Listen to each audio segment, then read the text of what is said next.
আসসালামু আলাইকুম ওয়া রাহমাতুল্লাহি ওয়া বারাকাতুহু। প্রশংসায় ভাসছে ছাত্র অধিকার পরিষদ। অন্যদিকে ছাত্রলীগ এখন নিজেরাই নিজেদের জন্য হুমকি। দর্শক, কালের কণ্ঠ থেকে আপনাদেরকে আমি একটা সংবাদ শোনাচ্ছি। তারা নিউজ করেছেন, ভর্তি ইচ্ছুক শিক্ষার্থীদের পাশে ছাত্র অধিকার পরিষদ।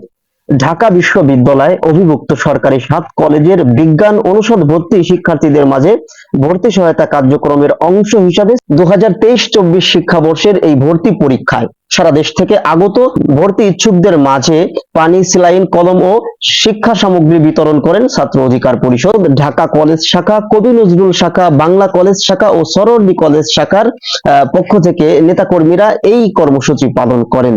ভর্তি সহায়তা কার্যক্রমে উপস্থিত ছিলেন বাংলাদেশ ছাত্র অধিকার পরিষদের কেন্দ্রীয় সিনিয়র যুগ্ম সাধারণ সম্পাদক জনাব নাজমুল হাসান, অর্থ সম্পাদক প্রিয়ম আহমেদ, পাঠাগার সম্পাদক ইসমাইল হোসেন, ঢাকা কলেজ শাখার সাংগঠনিক সম্পাদক মোহাম্মদ রাকিব, সহসভাপতি নোমান আল মামুন, সরোয়ার্দী কলেজ শাখার সভাপতি কাউসার আলী তারেক এবং কবি নজরুল কলেজ শাখার সাধারণ সম্পাদক মোহাম্মদ সালমান, প্রচার সম্পাদক হাফিজ আল আজাদ, বাংলা কলেজ শাখার সাধারণ সম্পাদক আকাশ চৌধুরী, সাংগঠনিক সম্পাদক ওয়ালিদ, সাইফুল ইসলাম সুজন, তানজিম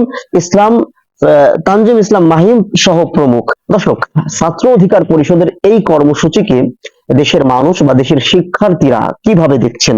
দেখুন, একটি ছাত্র সংগঠনের কাজ কি? ছাত্র সংগঠনটা আসলে কেন তৈরি হয়?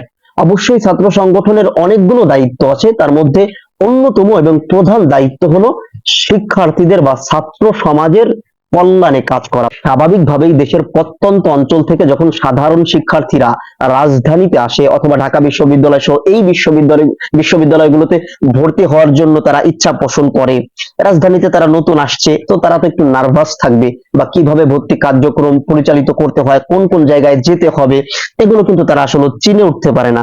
কাজেই ছাত্র অধিকার পরিষদের নেতাকর্মীরা সাধারণ শিক্ষার্থীদের জন্য এই যে কর্মসূচি পালন করলো, স্যালাইন, ঠান্ডা পানি বা ভর্তি সামগ্রী বিতরণ করেছে এবং কিভাবে ভর্তি হতে হবে, কোন কোন জায়গায় যেতে হবে, এই যে তাদেরকে সহযোগিতা করেছে।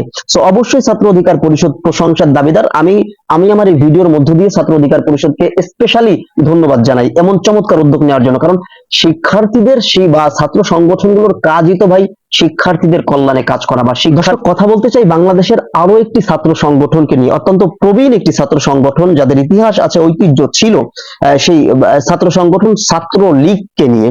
দেখুন, বাংলা ভিশন একটি নিউজ করেছে যে শিবির ট্যাগ দিয়ে সনাতন ধর্মের ছাত্রকে হত্যার হুমকি ছাত্রলীগ নেতার।